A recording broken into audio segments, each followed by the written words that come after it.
Selamat datang kembali di podcast Sahabat Disdik. Podcastnya Dinas Pendidikan Provinsi Jambi yang memberikan berbagai informasi seputar dunia pendidikan di Provinsi Jambi. Pada podcast kali ini kita akan berbincang-bincang dengan siapa ya Sahabat Disdik ya.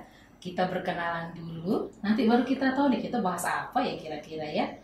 Baik, kita sapa dulu ya narasumber kita Sahabat Disdik. Assalamualaikum warahmatullahi wabarakatuh. Waalaikumsalam warahmatullahi wabarakatuh. Selamat datang bapak-bapak berdua Sahabat Disdik. Kita kedatangan bapak-bapak ya ini. Beliau ini siapakah mereka gitu ya. Baik ya Pak ya, kabarnya sehat ya? Alhamdulillah sehat. Pak Etri bagaimana? Alhamdulillah. Iya, saya sudah ada kasih bocoran ya Pak Etri, Pak Furkon. Baik, Pak Etri dan Pak Furkon, izin saya menyapa dengan Pak Etri dan Pak Furkon. Untuk berkenalan lebih lanjut, mungkin Sahabat Disdik kita silahkan disapa dulu. Silakan Pak Etri. Assalamualaikum warahmatullahi wabarakatuh. Halo sahabat Disdik Provinsi Jambi dan seluruh Indonesia. Perkenalkan, saya Etri Edison, guru Desain Komunikasi Visual di SMK Negeri 2 Merangin. Selain guru, saya juga aktif di komunitas belajar di Duta Teknologi Kemendikbudristek. Saya Duta Teknologi di tahun 2020. Baik, Pak Furkon. Baik, terima kasih. Assalamualaikum warahmatullahi wabarakatuh. Selamat siang sahabat Disdik. Perkenalkan, saya Ikhwanul Furkon, guru geografi di SMA Negeri 7 Kerinci, Provinsi Jambi. Dan pada kesempatan kali ini di tahun 2024, saya diamanahkan untuk menjadi Duta Teknologi Kemendikbudristek tahun 2024. Wah, luar biasa sekali sahabat Disdik. Kita kedatangan guru-guru terpilih ini yaitu Duta Teknologi. Ingin lebih tahu ya, kita lebih dalam ini Duta Teknologi ini tugasnya seperti apa sih bapak-bapak ini gitu ya. Sebelum jauh membahas tentang itu Pak, kita kali ini akan membahas tentang bagaimana pembelajaran itu menjadi lebih bermakna apabila kita terapkan teknologi dalam pembelajaran. Dan juga yang lagi hot ini ya sahabat Disdik yaitu rumah pendidikan. Mungkin banyak sekali dari sahabat Disdik ingin tahu bagaimana sih rumah pendidikan ini. Mungkin samar-samar mungkin infonya selama ini kita gali ya. Ikutin terus podcast sahabat Disdik ya sahabat Disdik. Oke, kita lanjut ke Pak Etri dulu, izin saya menyapa dengan Pak Etri. Pak Etri, ini ya. Duta Teknologi tahun 2020 ya Pak ya. Pak, ini kira-kira apa sih motivasi Bapak untuk menjadi seorang Duta Teknologi? Atau disingkat dengan Dutek ya? Dutek, iya. Terima kasih Bu. Di saat itu di tahun 2020 kan terjadi COVID ya, COVID-19 dan kondisi ketika itu pandemi. Di sana saya melihat realitas yang terjadi di dunia pendidikan kita, di mana guru itu kelabakan. Ini gimana ini pandemi, anak-anak nggak bisa sekolah, kita juga harus ini ya di rumah semuanya, siswa juga di rumah. Nah pada saat itulah kementerian menggalakkan pembelajaran daring. Nah dengan kondisi tersebut sebenarnya konsep Duta ini sudah ada dari tahun 2017 itu. Cukup lama berarti. Ya udah cukup lama. Cuma saya tergerak, oh iya ya di sini letaknya momennya sepertinya saya harus belajar untuk lebih mengenal TIK lebih dalam dan berkolaborasi dengan teman-teman guru se-Indonesia. Dengan kondisi real yang terjadi di kabupaten saya, Kabupaten Merangin, dan saya melihat di Provinsi Jambi, nampaknya ada benang merah di mana saya harus ikut ini bahasa kita tuh nyemplung ke dalam kondisi itu. Seperti itu. COVID membawa hikmah berarti ya, Pak Etri ya. Baik Pak Furkon, ini yang terhot ini yang terbaru tahun 2024. Ini bagaimana Pak? Maka Bapak tertarik menjadi seorang Dutek. Baik, terima kasih Bu Diani. Jadi sedikit cerita itu sebenarnya saya mengikuti pembatik sama seperti Pak Etri. Namun saya mulai mencoba itu dari tahun 2023. Oh, 2023. Namun karena kalau tidak salah ya kondisi kemarin itu Provinsi Jambi sempat kabut asap kebakaran hutan seperti itu. Jadi pembelajaran terbatas. Jadi saya juga berhenti mengikuti pembatik pada tahun tersebut. Kemudian di tahun 2024 semangat belajar masih ada nih Bu. Jadi saya ingin belajar lagi bersama teman-teman saya. Kebetulan hampir seluruh guru kami itu ikut pembatik. Jadi kami belajar bersama. Saya mencoba untuk belajar. Kemudian ternyata pembatik ini sangat menyenangkan gitu ya. Karena media informasi kan banyak ya untuk belajar. Salah satunya pembatik ini. Jadi terus dari level 1, 2, 3, 4 sampai alhamdulillah menjadi Duta Teknologi seperti itu ya. Provinsi Jambi tahun 2024. Masih baru ini sahabat Disdik, bebannya mungkin lebih berat ini saat ini gitu ya. Kalau Pak itu sudah mulai boles ya, sudah santai ya. Santai, ya. Sudah tahu celahnya kalau orang Jambi itu ngomong gitu ya. Baik, nah ini Pak Etri terkait dengan teknologi gitu ya. Tentu saja ini kan kira-kira ada tantangan tidak terbesar guru saat ini dalam menghadapi era digital, karena ini kan luar biasa ya perkembangannya pesat sekali digital ini. Bagaimana Pak?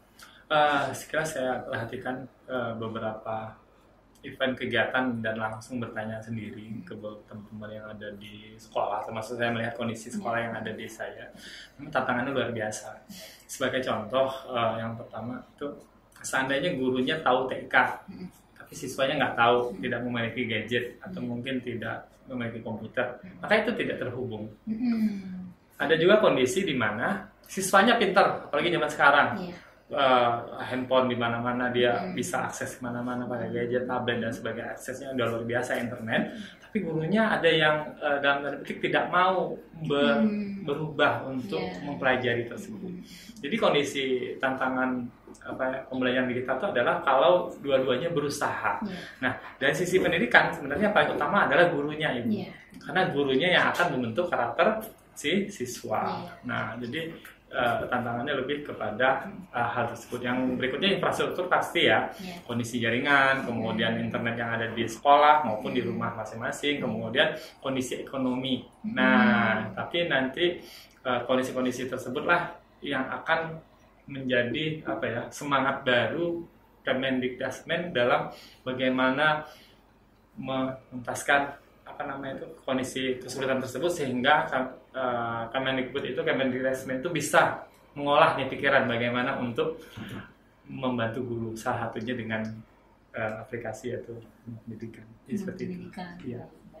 Pak Furqon, kira-kira bagaimana, ada tantangan di era digital ini Pak bagi guru-guru? Sebenarnya secara kondisi ya, kalau kita melihat di Provinsi Jambi, tentunya setiap sekolah memiliki karakteristik wilayah geografis yang berbeda. Ada wilayah kota dengan aksesibilitas terhadap fasilitas digital dengan sangat mudah, namun juga ada kondisi sekolah yang harus membutuhkan usaha yang lebih untuk mengakses teknologi gitu. Nah, jadi dari sini memang kami melihat, termasuk sebagai duta teknologi ya Pak Etri, bagaimana ada banyak opsi sebenarnya untuk mengakses digitalisasi pendidikan seperti itu.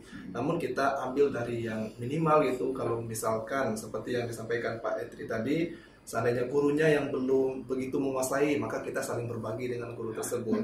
Ketika siswanya yang belum, maka gurunya tadi bisa mengarahkan siswanya.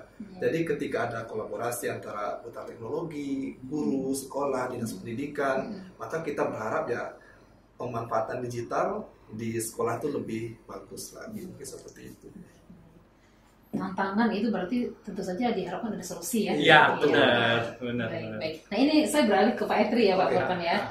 Pak Etri terkait dengan praktik baik dalam pemanfaatan teknologi ini dalam pembelajaran. Kira-kira Bapak ada yang bisa diceritakan tidak Pak, bagaimana praktik baik yang telah pernah Bapak lakukan dalam pemanfaatan teknologi dalam kegiatan belajar mengajar? Oke, terima kasih. Jadi pemanfaatan teknologi justru kalau yang saya terapkan, saya kan ngajar di desain komunikasi visual. Sudah pasti itu anak SMK dan sudah remaja ya Ibu ya. Jadi kendala yang saya sampaikan tadi ada beberapa yang tidak saya temukan. Yang pertama mungkin seperti penggunaan gadget. Anak-anak kelas 10 itu di kelas SMK sudah memahami itu. Yang kedua, untuk mengarahkan itu seperti lebih mudah. Cuma ada tantangannya bagaimana mengarahkan anak tersebut supaya bijak dalam menggunakan teknologi.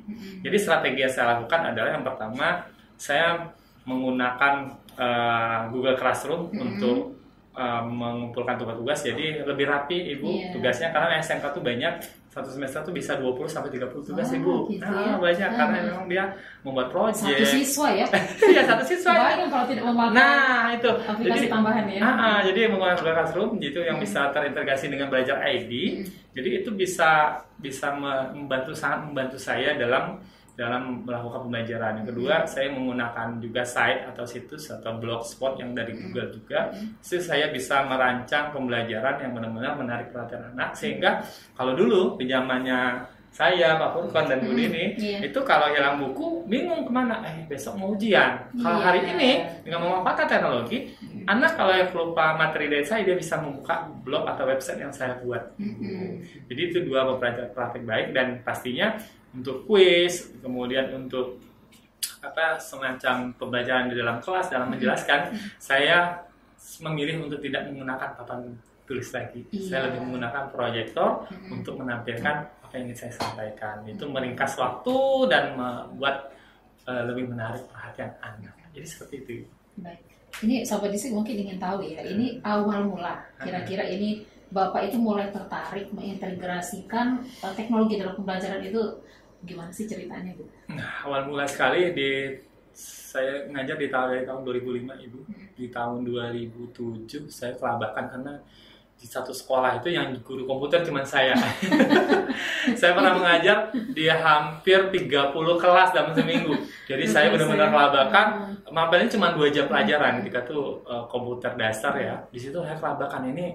Kalau saya secara manual saja, absensi saya bingung menghafal. Satu sekolah saya ngajar, Ibu. Di sanalah saya mulai, udah saya integrasikanlah perlahan. Jadi di tahun 2007-2008 saya sudah mulai, sebenarnya saya bilang tadi, saya sudah mulai memang menggunakan proyektor.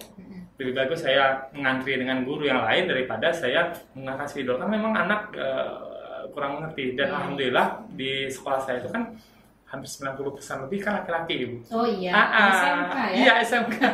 SMK teknik saya itu. Jadi dengan melihat visual langsung, kan laki-laki kan lebih ke berani otaknya ke kanan, visual. Jadi dia lebih tertarik. Nah, zaman itu kan tidak seperti sekarang, canggih internet. Pastinya jaringan sulit. Jadi saya print modul, dan modul itu sebagai pedoman untuk anak praktik. Tapi modulnya bukan modul teori, tapi praktik semua. Nah, itu awal mula. Keterusan sampai hari ini alhamdulillah saya terus menggunakan TIK dalam belajar. Itu awal mulanya. Ya, awal mulanya. Kita sering dari Pak Edri ya. Mungkin dari Bapak Ibu guru hebat kita ini mungkin terinspirasi dari cerita Pak Edri bagaimana awal mula mulai melakukan mengintegrasikan teknologi dalam pembelajaran. Nah, ini Pak, kira-kira ini Bapak tadi sudah menyinggung sedikit tentang Google Classroom ya. Nah, ini Pak, kira-kira selain daripada Google Classroom, kira-kira apa saja aplikasi atau platform yang sering Bapak gunakan? Oke, platform pastinya karena saya ngajar SMK, saya ngajarin di desain komunikasi visual, pastinya kalau untuk pembelajaran di kelas, saya menggunakan software editing gambar seperti Corel Draw, ada Photoshop seperti itu, Ibu. Kalau untuk editing video, saya menggunakan Adobe Premiere Pro. Tapi saya karena pembelajaran sekarang pembelajaran mendalam ya, yang dimana kita juga memberi keluasan untuk anak untuk memberi softwarenya. Jadi anak juga bisa menggunakan CapCut atau mungkin menggunakan KineMaster atau bahkan dalam editing juga bisa menggunakan Canva. Jadi sekarang lebih fleksibel. Kalau dulu kan zamannya manual dan offline full, sehingga akan sulit itu dia berkreasi. Dan hari ini sudah sangat banyak. Anak-anak pakai HP ya? Iya, pakai HP. Nah, itu benar. Gitu ya? Benar, ya pakai CapCut bisa, pakai KineMaster bisa, dengan aplikasi-aplikasi yang lain juga bisa. Terus untuk Quizizz-nya saya sering menggunakan Kahoot dan Quizizz. Itu tergantung dari situasi pada saat itu saya butuhnya apa nih dalam tujuan pembelajarannya. Seperti itu. Baik, Pak, ini tentu saja tidak semuanya anak-anak punya nih ceritanya. Bagaimana Bapak menyiasati keterbatasan atau bagaimana literasi digital siswa saat menerapkan teknologi ini? Oke, ini pertanyaan menarik dari Ibu nih. Jadi karena saya tadi punya basicnya di COVID, di situ saya mulai mengintegrasikan ini bagaimana nih. Kan mentok kan Bu ya, 2007, 2008 sampai itu kok mentok sekarang nih kok bisa. Gimana ya caranya ya? Pertama saya mengandalkan WA ini. WhatsApp. WhatsApp dalam pembelajaran. Dimana pas COVID tersebut, saya tidak mau COVID tersebut memberikan tugas online. Jadi saya memberikan memang ngajar. Jadi sebagai contoh, saya mengajar di hari Senin jam 8 sampai jam 10. Anak tersebut standby di WA-nya jam 8 sampai jam 10. Jadi saya pakai voice. Anak-anak hari ini gini. Memang pakai voice di dalam grup kan ada itu. Nah, bagaimana jika anaknya nggak punya gadget nih? Karena keterbatasan orang tua, boleh dia barengan sama temannya atau meminjam WA orang tua atau pamannya. Jadi seperti itu. Nah, bagaimana dengan kondisi anak kan karena jurusan di kafe, editing yang seperti saya ceritain tadi, bagaimana nih kalau dia nggak punya laptop atau gadget? Kami menyediakan ruangan-ruangan yang sudah kami fasilitasi komputer Ibu. Bahkan kami di sekolah kami itu jadi menyiapkan dispenser, magicom, langsung ada ruangan untuk anak tidur, beneran Ibu. Sehingga anak-anak yang cowok, beberapa orang yang pengen mengerjakan tugas kami fasilitasi. Walaupun itu di hari Minggu. betah dong anak-anak sekolah. Betah, kan kita fasilitasi Iya. dengan kamu sekedar masak mie goreng atau merebus bisa itu kita kondisikan. Tempat memang ada dapur di jurusan saya itu. Ini sudah Bapak singgung nih ceritanya. Ini strategi khusus agar pembelajaran teknologi itu tetap menyenangkan dan bermanfaat bagi siswa. Ada strategi lain nggak kira-kira? Strategi lain yang biasanya saya lakukan adalah yang pertama kita refleksi pada anak. Kamu sebenarnya menyukai yang seperti apa sih? Kebanyakan anak itu kan kita gali dulu ya. Iya, gali dulu. Kemana? Nah, terkadang anak itu kita bilang dia berbasis presentasi, belum tentu dia suka. Karena presentasi kan cuma slide-slide aja. Iya. Kadang dia butuh animasi juga. Jadi presentasi itu bisa juga saya pernah buat itu menggunakan animaker namanya itu. Dimana itu bisa dengan instan dia ada animasi yang dia bisa bergerak. Kemudian saya gunakan Discord juga, ada menggunakan beberapa aplikasi-aplikasi yang menjadi contoh referensi untuk anak gitu. Itu sih beberapa yang sudah saya lakukan selain yang saya sampaikan. Ini teknologi pesat, perkembangan banyak banget Pak. Ini bagaimana Bapak menyesuaikan dengan kurikulum kita? Nah ini pertanyaan juga luar biasa. Apalagi sekarang AI ya Bu ya. Iya benar. Nah makanya arah dari kurikulum sekarang itu bukan ke kognitif ranah C1 lagi Bu. Cuman mengetahui. Kalau kita dulu kan kalau udah hafal pinter ya Ibu ya. Kalau kan dulu kan udah hafal buku satu ini berarti anak pinter gitu. Jadi arah kita adalah implementasi ke kehidupan nyata. Jadi fokusnya pembelajaran yang saya arahkan adalah bagaimana materi tersebut kita praktekkan langsung gitu. Nah, makanya kita di SMK terlebih di mapel saya itu hampir 90% kita praktek Ibu. Kita modul atau mungkin literasi secara teori itu dibutuhkan 10 menit aja. Jadi saya memang merancang itu supaya anak tidak bosan sehingga kita langsung gas ke praktik-praktik yang kita lakukan. Begitu penyesuaian terhadap kurikulum. Iya, penyesuaian terhadap kurikulum. Apalagi cocok juga dengan kurikulum sekarang yang pembelajaran mendalam. Deep learning. Karena kalau tanpa adanya hal yang nyata yang dia temukan di masyarakat dan di sini di sekolah ya mereka akan bosan Ibu. Kalau cuma teori cuma sebatas teori saja. Seperti itu. Luar biasa. Kita beralih dulu Pak ya. Iya. Saya dengan Pak Furqan. Nah ini terkait dengan Dutek baru ini ceritanya ya. Seberapa besar dukungan dari pihak sekolah ini Pak terkait dengan rekan guru misalnya itu dalam penerapan teknologi pembelajaran, kan tidak kita tutup kemungkinan ada yang tidak ingin istilahnya mengupgrade diri guru kita. Nah itu bagaimana Pak dukungannya terhadap seluruh lingkungan kerja di sekolah Bapak? Baik. Sebagai gambaran ya Bu Yeni, saya mengajar di SMA Negeri 7 Kerinci, di mana kondisi sekolah kami itu berada di kaki Gunung Kerinci, di tengah-tengah tubuhnya itu ya. Jadi kondisinya memang di daerah desa dan tidak terlalu kuat aksesnya ke fasilitas-fasilitas yang advance gitu. Nah, namun kepala sekolah kami, Pak Zulfiardi, beliau tuh sangat mendukung kegiatan-kegiatan guru-guru yang berkaitan dengan pengembangan bakat, termasuk juga teknologi. Dan termasuk kepala sekolah sebelumnya juga mendukung. Keren sekali, siapa dulu kepala sekolahnya? Bapak Benoni kemarin, udah pensiun. Sudah pensiun ya. Jadi ketika tahun 2024, itu kami diarahkan, guru-guru diarahkan untuk mengikuti pembatik, tidak dipilih ini guru TIK silakan ikut, tidak, tapi seluruh guru silakan mendaftar katanya. Jadi seluruh guru kami mendaftar saking mendukungnya pembelajaran TIK gitu. Nah kemudian setelah proses-proses ternyata banyak yang bersemangat, bahkan kami juga komunitas belajar di sekolah kami itu aktif. Kadang karena saya jadi duta teknologi ya, jadi saya yang membantu memfasilitasi teman-teman untuk belajar seperti Canva yang disampaikan Patrick, Bizis tadi atau Wayground sekarang namanya. Kemudian aplikasi lainnya yang berhubungan dengan teknologi. Apa namanya tadi Pak? Wayground. Satu sama saya. Oh ini nggak tahu. Iya. Oh ini tidak tahu. Nah, jadi ganti nama.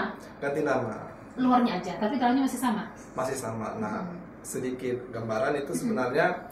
Kenapa Quizzes ke Wayground itu memang untuk lebih universal, namanya Wayground. Kalau Quizzes kan mungkin pikiran kita kuis gitu. Nah, evaluasi aja gitu ya. Padahal Wayground itu sangat luas gitu. Dan bekerja sama dengan Kemendikbud gitu. Oke, baik. Nah ini Pak, ini abad berapa sih kita sekarang ini? Abad 21 ya? Nah, bagaimana Pak peran teknologi dalam membangun keterampilan anak-anak siswa kita ini pada abad ini? Mungkin kalau di SMK ya sangat praktiknya memang teknologi ya Pak Edi kan. Nah, kalau di SMA ini kan sebenarnya lebih ke keilmuan gitu ya. Bahasanya lebih keilmuan. Namun teknologi ini sebagai media untuk mensupport dari kemampuan siswa-siswa kita. Sebagai contoh misalkan saya di geografi nih Bu, kita belajar lapisan bumi kan nggak mungkin nih. Praktiknya apa coba? Ngorek-ngorek bumi nggak mungkin. Mungkin seperti itu. Jadi tentunya media ini akan menjadi membawa sesuatu yang abstrak yang nggak bisa kita bawa ke dalam kelas, tervisualkan di dalam kelas. Itu contoh kecil saja. Jadi teknologi ini Bapak Ibu bukan menjadi tantangan yang menghambat gitu. Tapi sebenarnya ini menjadi alat bantu guru untuk memudahkan siswa untuk belajar gitu. Jadi selama kita mau belajar juga. Artinya sekolah mendukung. Sekolah mendukung semuanya. Tidak ada kendala berarti. Enak Bapak ya. Baik Pak, ini bagaimana pada saat pembuatan media ajaran ini Bapak ada melibatkan siswa nggak? Atau Bapak sendiri buat? Nah, ini sebenarnya tergantung konteksnya juga.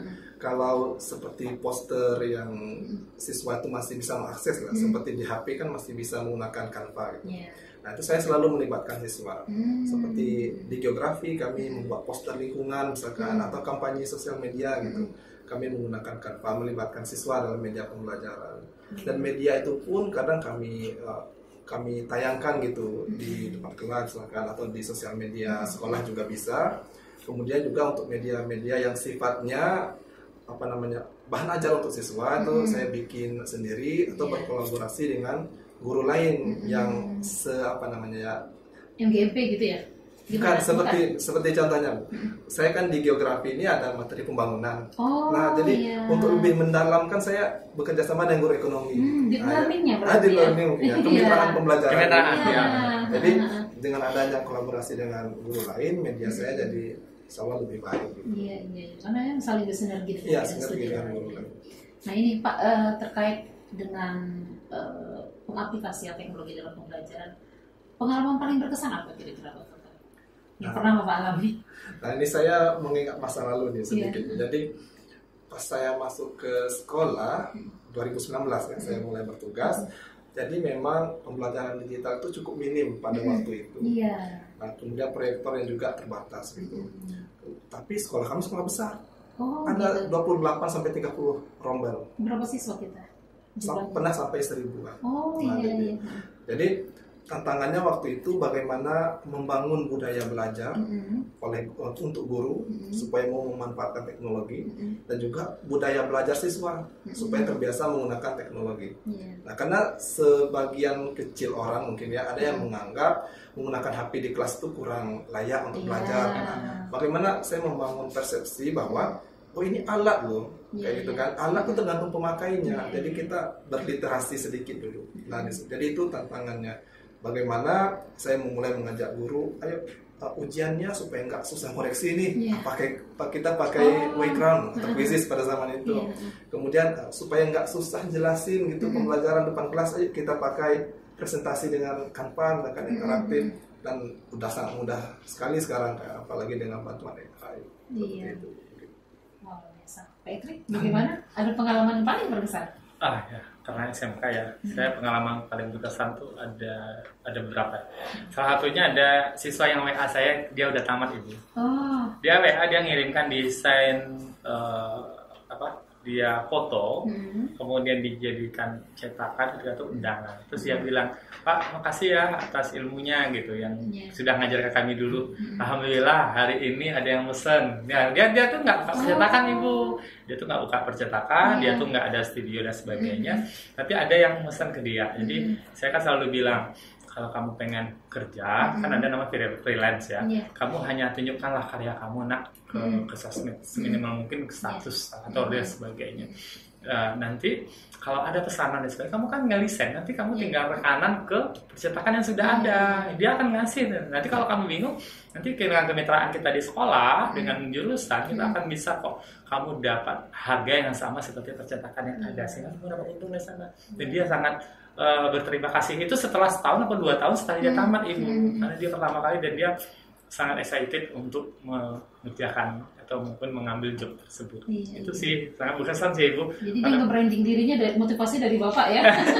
Salah satunya Ibu. Iya, Tentunya iya. pasti dari guru-guru lain banyak yang Iya. keren ya karena kita pendidikan. Ya, seperti itu Baik. pengalaman yang berkesan Ibu.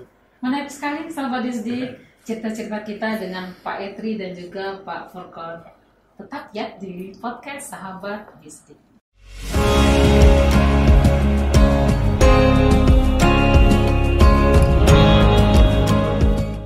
Baik sahabat Disdi, kita masih dengan Pak Etri dan Pak Furqon dan Duta Teknologi Provinsi Jambi.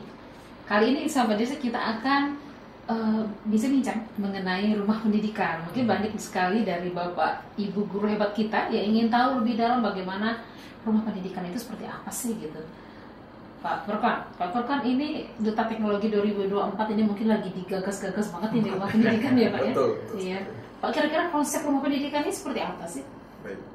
Jadi rumah pendidikan itu sebenarnya sebuah solusi. Nah kalau kita tahu kan ada aplikasi ratusan ribu kalau tidak salah, aplikasi yang ada di pemerintahan. Nah itu bahkan mungkin lebih. Jadi pemerintah sekarang ingin bagaimana akses ke semua itu ibarat satu pintu atau satu rumah sekarang. Nah jadi rumah pendidikan ini sebagai solusinya. Ada banyak aplikasi termasuk aplikasi yang di bawah Kemendikbudristek dan termasuk aplikasi yang berhubungan dengan pendidikan maupun tidak, itu digabungkan menjadi satu aplikasi sehingga rumah pendidikan ini bukan hanya untuk guru lagi. Nah kita tahu dulu ada rumah belajar, kemudian ada program-program lain yang mana itu khusus untuk guru saja. Nah sekarang ada namanya untuk ruang GTK untuk guru dan tenaga kependidikan, ada ruang murid untuk murid, kemudian ada untuk orang tua, mitra, pemerintah. Jadi semuanya bisa mengakses rumah pendidikan sekarang seperti itu. Awal mula Bapak mengenal mengenai pengembangan rumah pendidikan ini dari Duta Teknologi ini Pak ya? Nah, sebelum itu. Oh sebelumnya? Ya. Ceritakan dong Pak, ini sahabat Disdi pasti ingin tahu ini. Jadi memang untuk rumah pendidikan itu memang baru, setelah saya menjadi Duta Teknologi baru rumah pendidikan itu namanya keluar gitu. Tapi esensinya itu sudah ada sejak lama. Jadi pada program sebelumnya kita sudah banyak mengerjakan pelatihan mandiri, kemudian pelatihan daring itu melalui satu aplikasi untuk guru saja. Nah kemudian setelah saya menjadi Duta Teknologi juga tahun 2025 mulailah digencarkan rumah pendidikan. Nah jadi rumah pendidikan mulai dikenalkan dan tidak hanya untuk guru tadi, bisa untuk diakses oleh banyak orang. Tadi sudah disinggung sedikit ini ya. Mungkin kita bahas lagi ini Pak Furqon mengenai rumah pendidikan dengan komunitas belajar lain itu kira-kira apa sih perbedaan yang sangat mendasar? Untuk komunitas belajar itu fokusnya kan untuk membangun ekosistem guru untuk belajar baik di satuan pendidikan maupun tingkat daerah maupun tingkat nasional. Itu untuk fokus dari komunitas belajar. Nah untuk rumah pendidikan ini bagaimana komunitas belajar tadi juga bisa berbagi praktik baik. Nah tapi karena komunitas belajar ini guru ya, jadi fokusnya ke namanya ruang GTK. Nah jadi di ruang GTK sana komunitas belajar bisa berbagi praktik baik, namanya di fitur bukti karya. Nah di mana komunitas belajar ini bisa berbagi aktivitas mereka sebagai inspirasi bagi guru lain untuk saling belajar. Jadi saling kolaborasi. Nah ini berarti tadi sudah disinggung berkali-kali nih, mungkin lebih dalam lagi kita gali ya sahabat Disdi, peran guru. Nah ini peran guru dalam mewujudkan rumah pendidikan ini seperti apa sih? Sejauh mana sih gitu? Baik. Untuk guru fokusnya itu bisa ke rumah pendidikan di bagian ruang GTK dan ruang murid. Nah, kalau ada fitur-fiturnya ya? Ada fitur-fiturnya, jadi ada 8 ruang gitu. Satu rumah ada 8 ruang. Kalau ruang yang lain ya itu bisa diakses oleh umum seperti ruang pemerintahan, ruang mitra, ruang orang tua. Namun kalau untuk guru atau kita di sekolah itu Bapak Ibu guru bisa memanfaatkan 2 ruang tadi. Di ruang GTK ini fokusnya lebih kepada perencanaan pembelajaran, kemudian memberi sumber materi atau bahan ajar, intinya yang lebih ke manfaatnya untuk guru. Kemudian yang kedua, ruang murid memang lebih bermanfaat untuk siswa. Jadi guru yang mengakses atau memfasilitasi siswa untuk mengakses ruang murid ini. Dan isinya adalah sumber belajar bagi siswa-siswa kita seperti itu. Nah ini terkait dengan kompetisi guru. Bagaimana peran rumah pendidikan? Karena rumah pendidikan ini sifatnya digital ya, nah, jadi guru ini memang harus melek teknologi sekarang kan. Karena kadang ya Pak Etri kita pengen yang instan gitu ya. Nah, teknologi ini solusinya. Nah, kayak gitu, kayak rumah pendidikan ini ya kita bisa membuat RPP lah namanya kan, atau bisa mengambil RPP dari pemerintah yang sudah disediakan di rumah pendidikan, atau bisa mengambil dari guru lain. Nah, artinya guru ini berperan sebagai pengguna juga, orang yang sharing di sana atau berbagi di sana juga, kemudian juga bisa memanfaatkan untuk dirinya sendiri gitu, sebagai bahan belajar mandiri gitu. Berarti ada ruang ya di ruang guru untuk peningkatan kompetensi guru. Ruang GTK. Ruang GTK namanya. Guru tenaga pendidikan. Iya. Nah ini tadi sudah disinggung ini Pak Furqan, mungkin akan kita perdalam lagi ini. Apakah rumah pendidikan ini hanya untuk guru saja, siswa saja, atau melibatkan orang tua dan masyarakat? Itu mungkin bisa disampaikan kembali.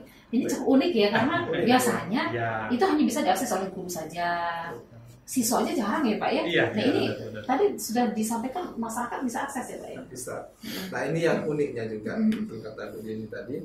Jadi bulan kemarin kebetulan kami ada TOT rumah pendidikan di Jakarta, dan Kepala Pusdatin pun menyampaikan bahwa rumah pendidikan ini kalau bisa itu dibicarakan oleh ibu-ibu di warung gitu. Nah, maksudnya bagaimana? Memang rumah jadi pendidikan obrolan sehari-hari gitu. Mungkin kalau kita bicara belajar online di mana, mungkin orang langsung terbayang nih ada platform tertentu gitu yang berbayar. Nah, Kepala Pusdatin juga inginnya seperti itu. Nah, kalau kita mau ini di mana, di rumah pendidikan ada gitu. Kita ingin kamus bahasa Inggris di rumah pendidikan ada. Ingin informasi beasiswa di rumah pendidikan ada. Jadi seluruh yang berkaitan dengan guru, siswa, mitra, kementerian, kemudian orang tua siswa, dan seluruh ruang tersebut, itu semuanya bisa diakses oleh seluruh lapisan masyarakat. Luar biasa sekali rumah pendidikan ini ya. Pak, ini kan terkait dengan rumah pendidikan ini, bagaimana sih dia teknologi ya? Teknologi ini memperkuat peran rumah pendidikan dalam ekosistem belajar. Betul. Seperti apa kira-kira? Jadi kalau kita bicara ekosistem berarti sangat luas ini ya, sangat luas. Jadi di gimana ya kalau kita simulasikan ya, ibarat kita masuk ke dalam rumah, kemudian ada 8 ruang. Nah, kita mau masuk ke ruang mana tuh terserah kita, karena kan bebas akses ya. Sebagai contoh misalkan ada siswa yang ingin memanfaatkan rumah pendidikan, bisa di HP, bisa di laptop, tidak ada masalah. Kemudian mungkin suatu saat dia pengen, kami lagi belajar bahasa Inggris nih, mau memanfaatkan kamus, silakan masuk ke ruang bahasa namanya. Di ruang bahasa ada kamus kayak gitu kan. Kemudian lagi bosan ingin baca buku-buku bacaan komik kayak gitu, ada di ruang murid, buku bacaan digital namanya. Kemudian ingin mengakses bahan ajar, ada di ruang GTK bagi guru. Nah, jadi ekosistemnya, betul kata Bu Deni, ini sebuah ekosistem lagi, bukan sebuah aplikasi yang terbatas gitu. Nah, sebuah ekosistem yang bisa masuk oleh berbagai pihak gitu. Saya balik ke Pak Etri dulu ya Pak. Pak Etri, ini masih di SMK ini bagaimana Pak? Kira-kira ini teknologi bisa memperkuat peran rumah pendidikan dalam ekosistem pembelajaran di SMK, kira-kira seperti apa? Baik Bu, terima kasih. Memang di rumah pendidikan disediakan ruang-ruang tadi, karena memang sebagai contoh kan SMK itu erat kaitannya dengan masyarakat ya, erat kaitannya dengan vokasi dengan pemerintah dan sebagainya. Dan memang harusnya anak SMK mengetahui hal tersebut. Makanya rumah pendidikan memberikan solusi tersebut, di mana anak-anak itu bisa belajar lebih lanjut tentang yang di luar dari dirinya. Sebagai contoh, dia masuk ke ruang pemerintah, kemudian ruang masyarakat, kemudian apa lagi tadi Pak? Ruang mitra. Nah, itu yang saya sampaikan. Jadi di ruang kemitraan, anak tersebut sudah belajar terlebih dahulu walaupun dia sudah masih SMK itu. Karena kan kita belajar kemitraan dan masyarakat kebanyakan kan di mahasiswa ya Bu ya, setelah kita tamat. Tapi dengan adanya peran rumah pendidikan itu memperkuat kembali ya SMK, apalagi SMK yang berbasis teknologi, biar ya melek makin tahu, kalau saya pengen magang ke Jepang, kan kita kan ada magang Jepang Bu, sudah hampir 7 orang alhamdulillah. Sekarang sudah masih 2 orang lagi nih, sudah tamat SMK dan di Jepang. Itu kan kemitraan, dan itu termasuk ada di ruang pemerintah, yang dia akan tahu alur yang paling tidak itu memperkuat peserta didik kita atau siswa kita. harus seperti ini karena sudah disediakan difasilitasi oleh pemerintah seperti itu. Iya. Berarti rumah pendidikan ini SMK, SMA, apa jenjang pendidikan apa saja? Semuanya. Dari SD berarti. Dari PAUD. Dari PAUD bisa juga. Bahkan di luar institusi pendidikan. Oh iya. Semuanya bisa. Ini mungkin dari ibu-ibu yang biasa nongkrong di warung ini. Iya. Ini aksesnya gimana nih Pak? Apa sih yang harus mereka ketik gitu supaya mereka bisa masuk ke dalam rumah pendidikan ini? Baik. Seperti yang sudah saya singgung juga sedikit tadi, bisa diakses melalui handphone, bisa juga di laptop. Kita bisa ketika saja di pencarian kita rumah pendidikan, maka akan ada satu aplikasi atau mungkin di Play Store atau App Store juga bisa di-download langsung aplikasinya. Oh ini harus di-download Pak ya? Bisa di-download, bisa langsung di browser. Oh, Bisa langsung di browser. Nah, nanti ketika masuk ke sana tidak perlu login apapun, tinggal bisa diakses. Namun yang mungkin yang perlu login itu seperti yang khusus untuk guru misalnya, itu memang pakai akun belajar.id ya, di beberapa fitur. Namun secara umum itu bisa diakses secara gratis dan bebas. Berarti Pak Etri lagi. Pak Etri, adakah contoh kegiatan atau kolaborasi konkret dalam rumah pendidikan yang bisa dibagikan ini bagi sahabat distrik mungkin? Ingin tahu gitu. Kolaborasinya. Nah, di rumah pendidikan kan juga ada komunitas ibu. Jadi sebagai contoh, saya ingin belajar, ada guru, jangan guru saya, ada mapel agama Islam umpamanya. Dia pengen kolaborasi nih bersama guru yang ada di Jawa atau di Sulawesi. Itu bisa bergabung di komunitas di dalam itu ibu. Jadi kombel yang ada di sekolah-sekolah itu terintegrasi di rumah pendidikan melalui akun belajar.id-nya. Jadi hampir ribuan ya Pak ya, hampir ribuan komunitas yang bisa bergabung. Kalau kita kan ada, kalau secara offline ada yang namanya MGP ya. Dan di rumah pendidikan ada MGP yang secara online. Jadi kalau seandainya nih, saya pengen belajar sama guru kalau jurusan saya DKP di Jogja. Saya gabung sama dia. Kalau dia ada kegiatan webinar, saya bisa gabung secara gratis. Lebih luas lagi. Lebih luas. Ya. Bukan hanya di kabupaten kita aja, provinsi kita aja. Tidak mesti saya belajar dengan guru atau sekolah yang ada di Jambi. Kalau memang saya tertarik nih, saya haus sama ilmu, tapi saya pengen narsumnya praktik baik langsung dari rekan saya SMK, tapi SMK-nya yang ada di katakanlah di Sulawesi, di Kalimantan atau mungkin di Bali, bisa sih masuk ibu. Itu ekosistem yang keren sih kalau menurut saya. Kalau dulu kan ya kolaborasinya. Karena kalau dulu kan manual ibu. Kita harus datang dulu. Tunggu dulu.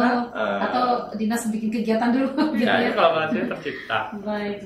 Nah ini menurut Bapak Pak seperti apa rumah pendidikan yang sesuai dengan karakter lokal dan budaya untuk kita daerah ini seperti apa? Oke, nah di rumah pendidikan ada fitur yang dimana guru bisa memberi tahukan praktik baiknya ibu, baik berbentuk video, file, presentasi dan sebagainya.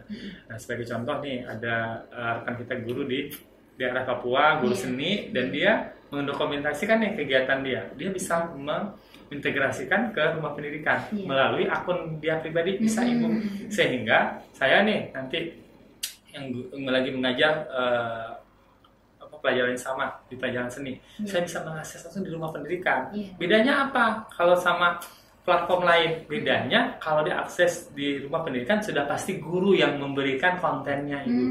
Jadi dia sudah terkurasi langsung. Jadi kalau di luar kan, kalau kita ketik di platform lain tuh pencarian video, kan belum tentu itu yang keluar ibu. Bisa jadi hal lain, sehingga kita bisa mengarahkan nih anak-anak juga, guru juga dalam mengenal budaya. Ambil di rumah pendidikan. Nah, kalau kamu mengenal budaya dari manapun, cek di rumah pendidikan. Gitu. Seperti kita Jambi nih, ada dari juga. Kita dan bahkan materi-materi dari nasional pun sudah terintegrasi sana semua. Intinya karena dia judulnya rumah, jadi semuanya ke sana.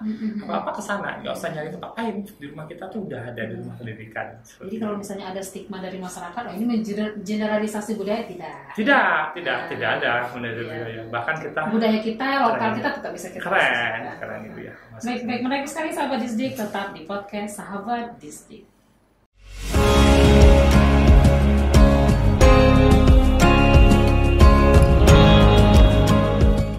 Baik, sahabat Distrik, masih dengan Bapak Etri dan juga Bapak Furkon, Duta Teknologi Provinsi Jambi. Nah, ini terkait dengan teknologi yang diterapkan dalam pembelajaran dan juga rumah pendidikan ini Pak Furkon ya. Nah, ini Pak Etri, kira-kira Pak, apa pesan Bapak untuk guru-guru kita untuk tidak takut berinovasi gitu ya, menggunakan teknologi dalam pembelajaran? Mungkin ada nggak yang ingin Bapak sampaikan ke Bapak Ibu guru kita? Oke, terima kasih Ibu. Bapak Ibu guru Provinsi Jambi dan se-Indonesia, kita mulai, yuk, mari kita mulai bersama-sama untuk menggunakan teknologi dalam dunia pendidikan. Karena kita lihat kondisi real dalam kondisi saat ini dan yang akan masa depan itu full teknologi. Apapun benda kita yang manual dulu, hari ini udah teknologi, Bapak Ibu. Dan dari itu saya mengajak Bapak Ibu semua, yuk kita pelan-pelan belajar. Jika tidak bisa menggunakan software yang benar-benar berat, ya kita menggunakan yang ringan-ringan saja. Seringan aplikasi chatting yang kita punya, karena dengan menggunakan belajar pelan-pelan kita akan terus termotivasi.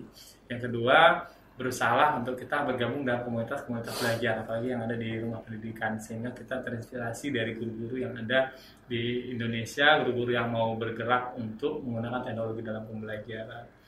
Yang ketiga, pastinya ilmu yang kita berikan hari ini itu tidak akan digunakan oleh anak kita di esok pagi. Ilmu yang kita berikan hari ini kepada anak kita itu akan dia gunakan dalam 10-20 tahun, bahkan mungkin 30 tahun yang akan datang. Berarti apa? Jangan sampai ilmu yang kita berikan itu menjadi tidak relevan di zaman mereka nanti. Nah, salah satu penggunaan teknologi di dalam pembelajaran menyebabkan anak itu mengetahui kondisi dunia ini secara realitasnya. Jadi seperti itu.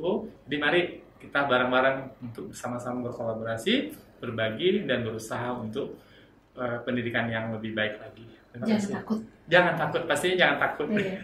Kalau nggak tahu banyak kok teman-teman di sana ya. Iya. Insya Allah kami Duta Teknologi dan teman-teman rekan di komunitas belajar di Provinsi Jambi akan siap bareng-bareng ya mendampingi dan belajar bersama tentunya Ibu, karena kalau guru sama guru ya pasti belajar bersama. Nah, tidak ada yang lebih hebat, tidak ada yang lebih pintar atau apa. Bisa sharing wajib. Jadi gitu Bapak Ibu guru kita. Jadi Duta Teknologi ini siap untuk kita sama-sama berbagi. Baik Pak Furqon, terkait rumah pendidikan ini kan boleh dibilang baru ya Pak ya. Tentu saja Pak, sesuatu hal yang baru itu pasti ada tantangan yang dihadapi. Kira-kira apa Pak tantangan yang dihadapi dalam mengembangkan rumah pendidikan di lingkungan sekolah atau di daerah Bapak lah misalnya seperti apa gitu. Atau Jambi nih lebih luas dari itu. Baik. Jadi tantangan yang mungkin dihadapi oleh Bapak Ibu guru itu kadang takut mencoba, takut salah klik. Jadi takut nanti pengaruh nggak ya? Iya, pengaruh nggak ya kinerja atau apa gitu kan. Padahal Bapak Ibu kita cukup mencoba saja. Kita seperti yang disampaikan Pak Etri tadi, gunakan aplikasi paling sederhana yang kita bisa dulu.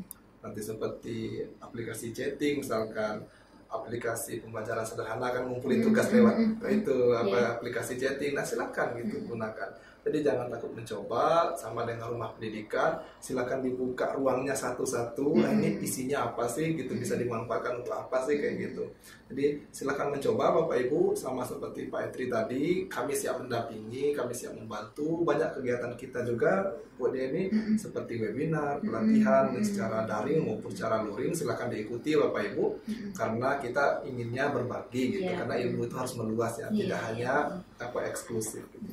Bukan hanya komunitas tertentu saja, betul. Jangan ada stigma gitu ini untuk para kalangan dutek aja enggak ya. Ini justru detik kita membantu untuk berbagi dengan guru-guru yang baru. Apabila kita berandai-andai ini Pak Furqon ya, seandainya kita bisa bermimpi besar, kira-kira seperti apa sih wajah pendidikan Indonesia yang ingin dicita-citakan di masa depan? Pak Etri dulu kira-kira seperti apa? Ini kalau kita berandai-andai ini ya. Iya. Terkait teknologi pastinya. Terkait teknologi.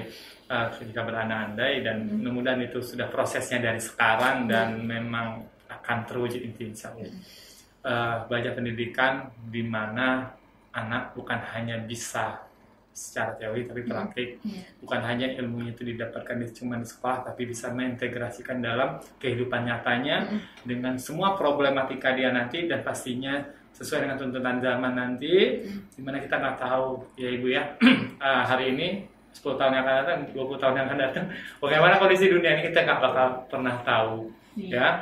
Jadi ya itulah wajah pendidikan yang saya ini kan idam-idamkan, yang terbayang gitu. Ya, close statement nih Pak, ayo kira-kira seperti apa nih masa depannya yang ingin mungkin kita pikir seperti dunia film seperti itu nggak ya, tapi saya lebih kepada kita siap untuk menerima teknologi yang ada dan jangan sampai kita jadi korban teknologi itu sendiri sehingga hal-hal negatif dari teknologi itu melekat pada generasi kita. Mudah-mudahan generasi kita bisa itu memilah-milah itu dan bisa berteman sama teknologi seperti kata Pak tadi, itu media yang membantu kita untuk kita bisa lebih baik lagi.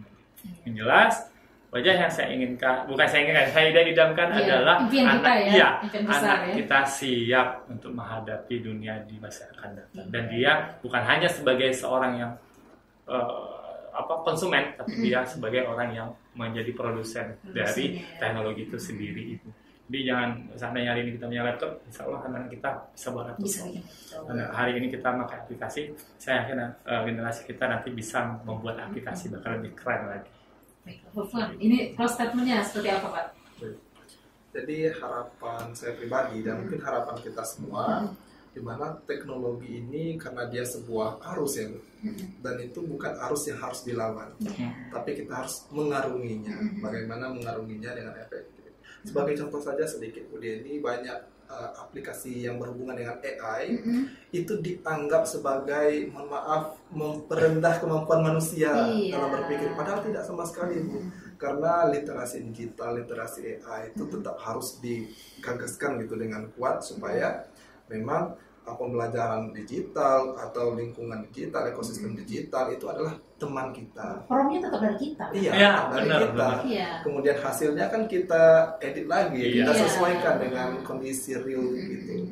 Nah, jadi tidak ada yang namanya teknologi menghancurkan kayak gitu, teknologi menghambat, tidak. Jadi bagaimana harapan saya dan kita semua tuh, teknologi ini bisa memberikan ruang bagi kita untuk berubah, ruang bagi kita untuk berkembang sebagai alat untuk membantu kita dalam pekerjaan kita. Jadi bukan penghambat gitu. Pak, terkait dengan mimpi besar di masa depan itu tadi seperti apa? Kalau dari Pak Pur ke Pak Etrik tadi udah nih. Pak Pur seperti apa? Harapannya mimpi besarnya nih. Pertama literasi digital. Saya sangat berharap terutama di daerah yang sulit teknologi itu literasi digitalnya saya harapkan bisa lebih lagi, bisa dengan belajar mandiri ataupun dengan teman-teman, karena dengan adanya literasi saya yakin harapan yang lain akan naik juga gitu ya. Jadi harapan utama atau harapan yang paling besar saya inginkan adalah literasi digital masyarakat, Bapak Ibu guru, siswa itu semakin meningkat, semakin baik gitu. Baik, luar biasa sekali. Luar biasa sekali data teknologi kita kali ini ya, sahabat Distrik. Terima kasih waktunya Pak Etri, Pak Burkon. Semoga tetap semangat ini dalam sharing-sharing berbagi dengan guru-guru kita di Provinsi Jambi. Dan untuk sahabat Distrik jangan ragu-ragu untuk menghubungi bapak-bapak ini apabila ingin nanya-nanya kemana ya Pak ya kira-kira? Ada nggak komunitas kita kalau seandainya dari Bapak Ibu guru kita ingin menghubungi kira-kira kemana? Kalau di rumah pendidikan kita ada di komunitas belajar ID. Kemudian kalau di Provinsi Jambi sendiri kita ya pasti sosial media masing-masing ada sesuai dengan nama kami. Kalau saya Trilison. Oh gitu ya. Masing-masing di sosial medianya ya Pak. Sosial media dan ada di website. Baik. Tetap semangat menjalani aktivitas sebagai guru teknologi dan jadi seorang guru. Semoga menjadi ladang pahala ya Bapak Ibu ya. Bapak maksudnya. Baik, terima kasih. Sahabat Distrik, itulah podcast Sahabat Distrik. Terima kasih ya telah mengikuti perbincangan kami dengan Duta Teknologi Bapak Etri dan juga Bapak Furkon. Jangan lupa di like, comment, share, dan subscribe ya channel YouTube Dinas Pendidikan Provinsi Jambi. Saya Dieni Hefidaniza dan juga seluruh tim podcast DTIKP Dinas Pendidikan Provinsi Jambi, kami pamit undur diri. Mohon maaf apabila ada kesalahan dan kekeliruan. Wassalamualaikum warahmatullahi wabarakatuh.